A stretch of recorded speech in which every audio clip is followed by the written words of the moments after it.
I know that is the direction we are going. We politicians, we are, even if you told us anything, if you compare us. My Nigerian people don't bring no bunga Bishop news story. My name Nandehi. And make a sharply yarn on some to say it just happened. President Bola Ahmed Tinubu government don come announce to say anybody wey go drive enter inside airport for Nigeria must pay toll gate fee for inside the airport gate, and na the part of the approval of the Federal Executive Council wey be FEC wey dey give on Monday and Tuesday wey be May 13th and 14th 2024. Senator Aline Dume don come out to come talk on top Channels Television say if Nigerians dey compare their corruption with politicians of corruption, say they go know say politicians their own na small corruption, say because their corruption na people's driven. As in talk, say their own na to steal money and share them with the masses, and if they not share those money with the masses them, say for election, say the masses them not go agree vote for them. We politicians, we as even if you call us anything, if you compare us to all the corruption, our own is a very small one. Where our corruption is people driven. You steal all the money, you go and share it with the people. If you don't, you are not coming back after 4 years.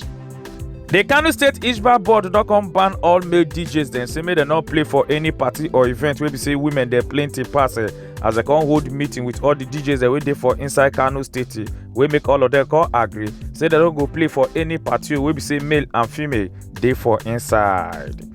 The Niger State imam dem don come call say make dem sack the Minister of Women Affairs wey her name be Uju Kennedy Ohaneye, say because she petitioned Inspector General of Police and also come sue the Speaker of Niger State of House of Assembly wey im name be Abdul Malik Sakindaji, say because the Speaker sponsor wedding of 100 orphan girls dem for inside Niger State.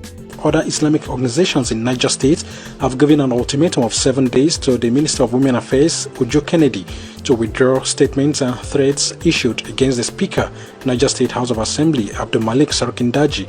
Also called on President Bola Tinubu to immediately sack the minister, saying she is unfit to serve the nation in that capacity. Federal government don come approve 48,000 naira as minimum wage, wey be say they go pay all the public servant workers them, but the organized Nigerian Labour don come reject am during wey be say they present this amount to take give them on Wednesday, May 15, 2024, as they come waka take comot for inside the meeting with them with federal government be dey do. The pathologists wey they pay to come touchlight wetin kpai the ogbonge Nigerian musician wey be Ileroluwa Aloba aka Mohbad, he don come out to come talk for court to come say the cause of the spoofing of Mohbad, say they no fit find that out. Oyibo dey talk say it could not be ascertained, and now on Wednesday, May 15, 2024, now the senior advocate of Nigeria Wahab Shitu come out come yarn this talk after we dey finish the court case. He gave a lot of reasons. They said by the time they conducted the test, the body had decomposed, and that it is not possible for them to determine the cause of death.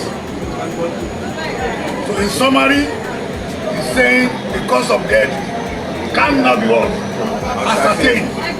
The heavy rain and wind wey be say e blow don come blow the roof of Obafemi Awolowo University amphitheatre take comot to during wey be say students dem dey receive lecture, as 4 students dem don come wunjure well wey make dem come rush there take go hospital, and this gbege happen around 8:45 a.m. on Thursday, May 16th, 2024. For on top this video wey one Nigerian Youth Corps member don come post this picture of im room wey be say dem give am for the place wey be say im dey serve. The ground sef dem no even put tile for ground, as im come carry foam take put for ground wey be say im go just dey sleep dey wake up. One Chicago female teenager who be Dr. Dorothy Jintima don come shockotalize the whole world for her academic record after we say she received doctorate degree from the Arizona State University for inside United States of America at the age of 17 years old. And now she post am on top her Instagram page. Come dey talk say she enter university wey they call college for inside US at the age of 10 years old. Emirates Airline don come out to come confirm say they go start their daily operation for inside Nigeria on October 1st, 2024. Now on top their website, now they yarn this information. Now be small something happen as one airline worker don come survive spoofing through wey be say in dey walk as he wan pull leg for the staircase. Meanwhile, the operator of the staircase don come dey comot the staircase. Na so he come fall from the plane, come fall reach ground. The 10 years old boy wey name be Sammy Tooks from Greenfield, Indiana, don't come Pufpa himself on May 50, 2024. Say because some children therefore inside in school gather come beat them what they call bully. And on Wednesday, May 15, 2024, and they bury plenty world leaders they don't come condemn the way they take shoot the Slovakian Prime Minister will be Robert Fico on Wednesday, May 15 to 2024. As he can get plenty gunshot wound and this big happen for inside Handlover about that 19 miles northwest from the capital Bratislava.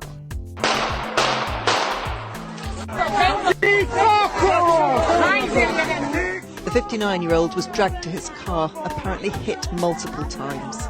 He was then driven away in his official car and taken by helicopter to a nearby hospital for surgery. Yes, now Bishop News O'Clock. My name is Nanehi. Make una enjoy your day.